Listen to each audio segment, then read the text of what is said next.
here we go, third take. Boom, ABN back. Got my first film review today. I'm rolling solo.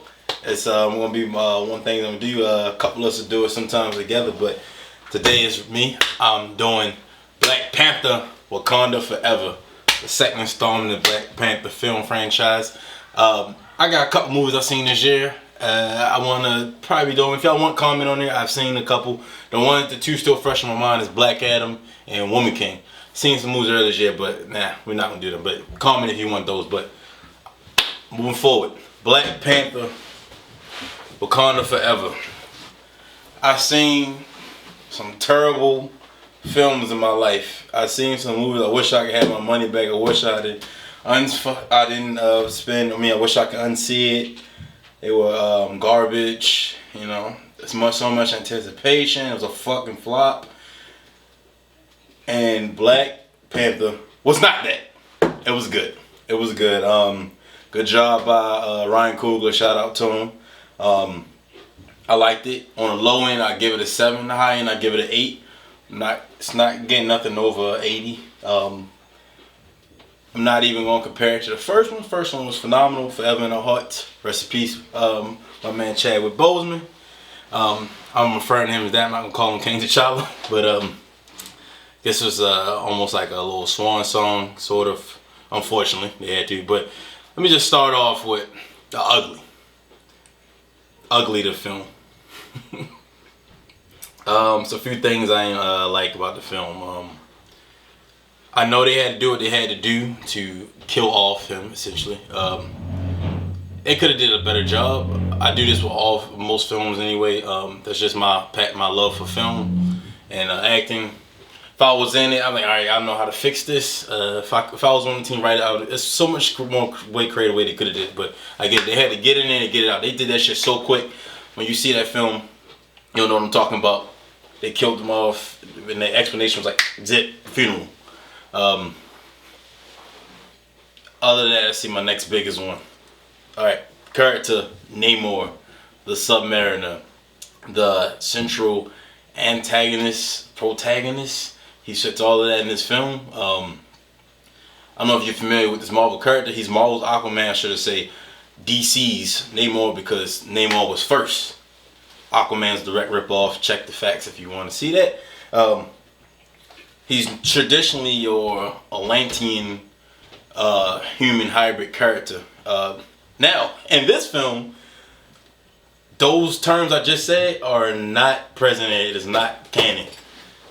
The dude it's not called Atlantis, first of all. They're not Atlantean. They are Atlantean in nature, as in they can breathe underwater and need assistance to breathe on land. They can swim, adapt to the pressure, all of that, hoop to hoop down in the water. Namor is, he has both the features he normally would in the comics. Can survive on land, can survive in water. And that's normally because Namor is a hybrid. His father was a human, mother was a Atlantean. That's not the case, and I'm gonna tell you why. The freaking backstory how Namor became Namor is dumb as shit. It's dumb, yo. It's dumb. Like I said, such a cool character. And the story they drew from history, the historical period they tried to use for him, because the character is old in the comic books, but he's normally just maybe like 100 something years old. This guy is hundreds of years old in this. So he's centuries years old in this. He was born in 16th century. They made a fictional tribe in Mesoamerica. If you don't know, for those who don't know, during that time, this is after pre-Columbian society. So you got your Mayans, Aztecs, your Incans, and all the indigenous tribes down there at that point. He's a fictional one. His people obtained vibranium, which was not only shot into Wakanda years ago. His people obtained vibranium.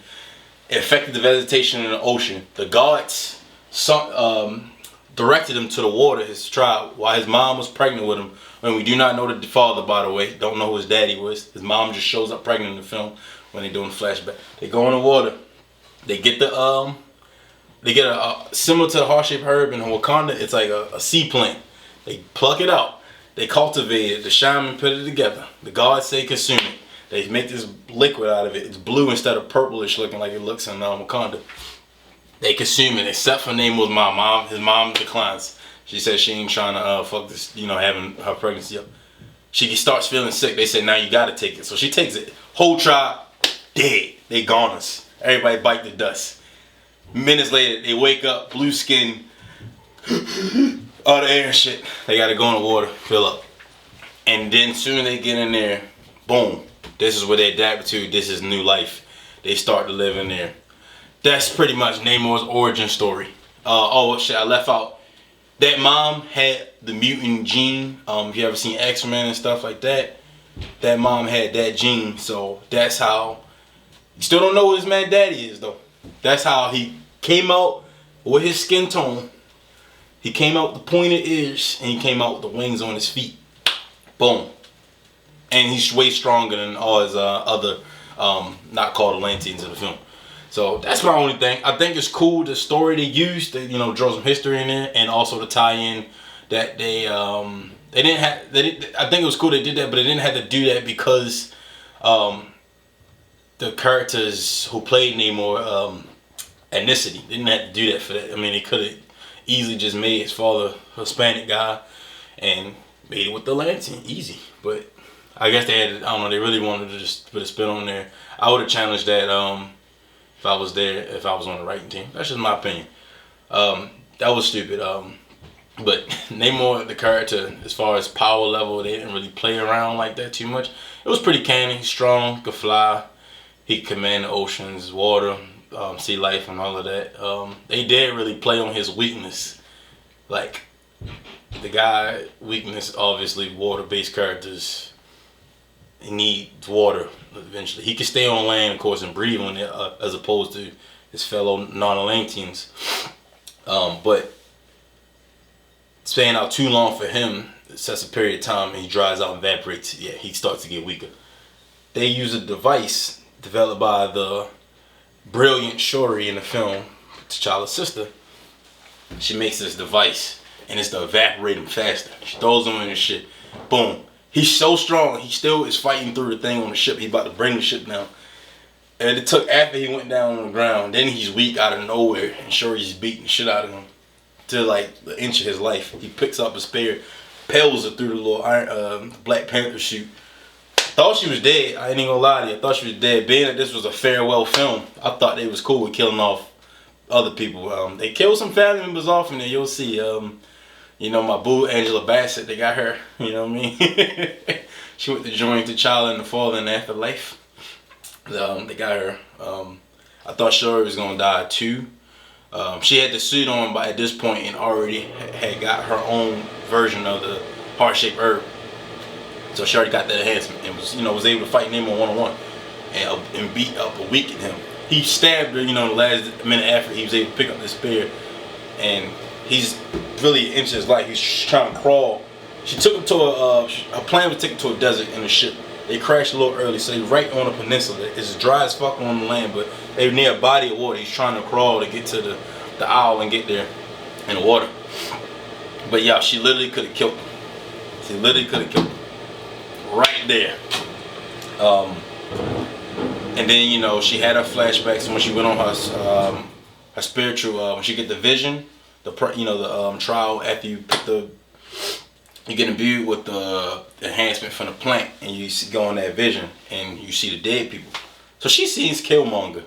And shout out to that man, because some of his actions in the first film affected fuck happened in the second film, and y'all gonna see for yourself.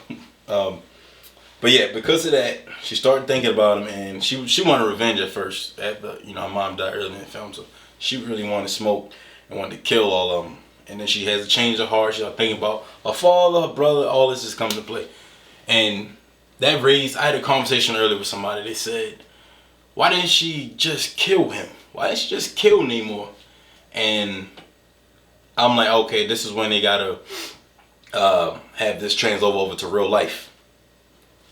They want to push a peace agenda. They pushing the peace agenda right now. So, of course, that's in this war with a treaty. That's not kill this man an inch of his life. That's exactly why they didn't do that in the film. I mean, other than they can't plot armor, they can't kill off Namor.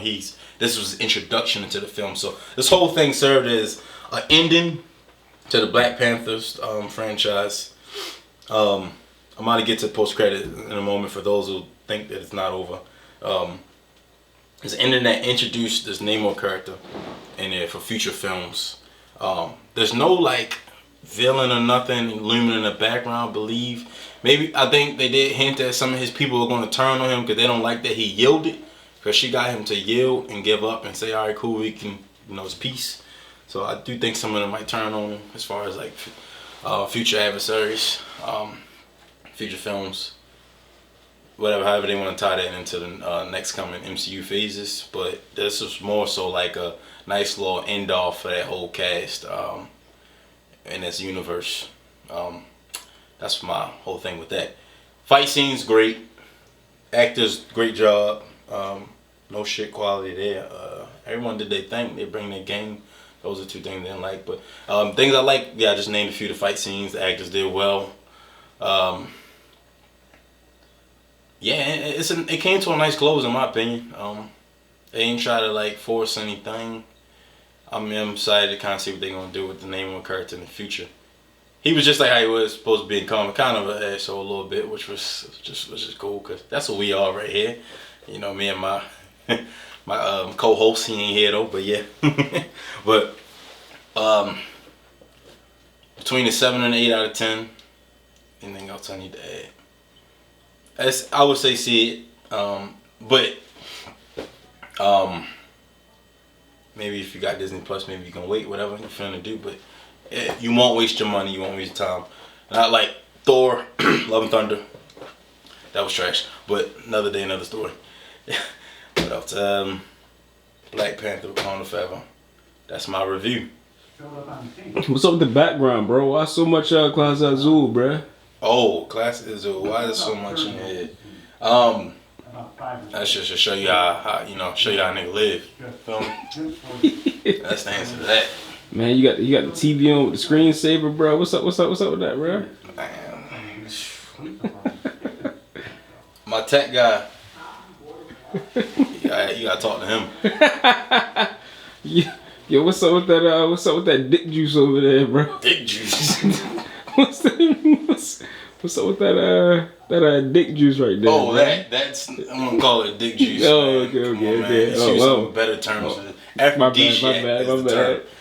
Get you something. Straight from the DR. Medicina, you feel me? From the DR. It's called Mama Wanna. Get you some, man. Get you some. Cut out the rhino pills. All y'all out there. Cut them out, yo. Cut them out. Cut it out. If you want something better, holla at me. Follow me. Subscribe. Holla at me. How would you have killed off T'Challa? Oh. This how I would have killed T'Challa off. And this goes back to a number of things you could have used. I'm gonna milk it as much as I can until it's like, all right, come on, you're doing too much now with the whole in-game result. Because you can't say cancer, because they're advanced society, they could cure it. Exactly. So I'm gonna touch on what happened with T'Challa. This is what they said at the beginning. And y'all already gonna see in this. It says spoiler, so don't even fuss. Y'all already still gonna say spoilers anyway. Y'all know what y'all getting. So the film's open. They in their little laboratory, with Shuri, do all her work at, and like she's looking at his DNA, and she's talking to her AI, and she's like, and they like this unforeseen illness. That's what they called it, unforeseen illness. That they don't know what it is. They cannot figure it out. Is what T'Challa's dying with in this other room that you can't see him in, presumably. So they're trying to figure out she's trying to figure out, Carol, how can I do this? And they did like, the AI tells her it's a 25% chance. And for those who know, that means you pretty much got no shot. It's about to be a goner. So she's freaking out like, how can I do this? So, in the process, she's trying to create a synthetic version of the heart-shaped herb. And if you remember from the first one, what did Killmonger tell Lady D? burn all that shit. So because of Killmonger's action, this is a consequence of it now. Don't have no herb to just go and pop the child in the mouth, to revive him, you know, to cure him of what he had. So this is how I would kill him off. If you want to go unforeseen illness, I can give you a cause. I can say it was because the after effects of that whole battle were fighting Thanos in Endgame. With all the shit that would have been emitted from that snap, what the Hulk did to undo, there's a whole lot of shit you can say. Of course, in the process, it will affect characters who are either on T'Challa's level and under him, like, which means most of the humans that fought in the battle, Hawkeye, Cat, Black Widow, his royal guard, you know, Okoye and all of them. Of course, it would mean they got affected, but I thought about that, like, oh, you know what? He touched the freaking glove, so this is it right here. That's how I would have killed him. Oh, he touched the glove at one point. He touched the gauntlet. Hulk touched it. What happened to him? Fucked his arm up. Hulk is like damn near vulnerable, so there's your excuse. Tony Stark was a goner. He snapped. He's dead. T'Challa touched it momentarily, and look, yeah, there you go. The after effects. So that's how I would have did it right there. Because he did that, it was some effects that you couldn't see in otherworldly stuff. So they had nothing on Earth, even with as advanced as Wakanda is, they couldn't heal him. There you go. That's my answer. Okay. All right. Now I don't know the answers to this, but I'm assuming Black Panther has died in some comic book variation.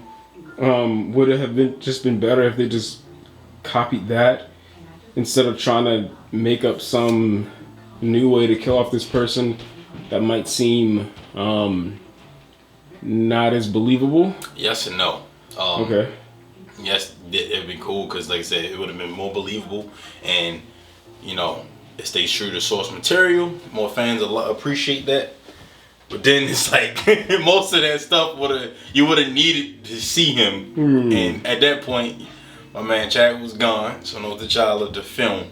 And I know they wasn't going like, and I appreciate them not trying to force it either and do the most and CGI him in the film or try to find a stunt double would have looked like him. So I appreciate them doing that, not doing that, but yeah, that would have been. I mean, that would have been relatively easy though, because he has a mask on. That's true, and he's CGI when he is like, you know. Like you could literally just have a stunt double with the mask on, in the suit, doing something, fighting some person that ends up killing him. I think that would have, I mean, especially if they followed some comic variant, because you know, like every Marvel character died some way. Yeah, they all come back to life. So it's like Dragon Ball Z. So if they found some way to do it that wasn't a disease, you know, especially when you're talking about an advanced civilization, and then I think even saying he has a 25% chance is too much. If they said, because like people who get shot in the head have 11% chance of living. So like if they like you mean he has 25, like, he should have lived then. So he should have lowered it, I think. But yeah. I think following some type of comic book route would have took pressure off of their back. But an unseen, uncurable disease, you can't really argue too much with that. Like, it's like, what are you gonna do? You know? Yeah, like, all right, that's how we gonna do it. But yeah, best Marvel movie this year though, but that's not. Damn, it's not against a lot of good competition. Morbius, garbage. Thor, Love and Thunder, garbage. I heard Morbius was fire, man. That's my fucking problem with Netflix, bro. Netflix, the influence of them dudes, though. Let me get a special too, by the way. I'm gonna help y'all more ways than y'all know. Me and my man, but like Netflix show, they help. I'm gonna say they help so many people, but they influence so many people too. It was garbage in the box office. They took that shit out the movies. They was like, well, we not even gonna show this no more. You know, movies be riding it all the way. You can probably still see Woman King right now. You know, speaking of that movie that just came out, and of course Black Adam won't go another couple weeks. Black Panther's gonna be going till shit after New Year's, yo. Yeah. Probably at the King Day. But Netflix put Morbius on there. They put Morbius on Netflix, and it's like all these people who ain't see it in theaters or ain't give a fuck, they start watching it. Just a quick little one, and then mind you, that's up against Netflix produced films and stuff. So, other than your classics, you know, they get on there. So it ain't much competition once you got it on there. It's a little smaller competition. It's a smaller pond. So it ain't much. So now people watching like, oh, this ain't that bad. I'm like, all right, it's not bad to be a Netflix film, you know. But yeah, best Marvel film this year.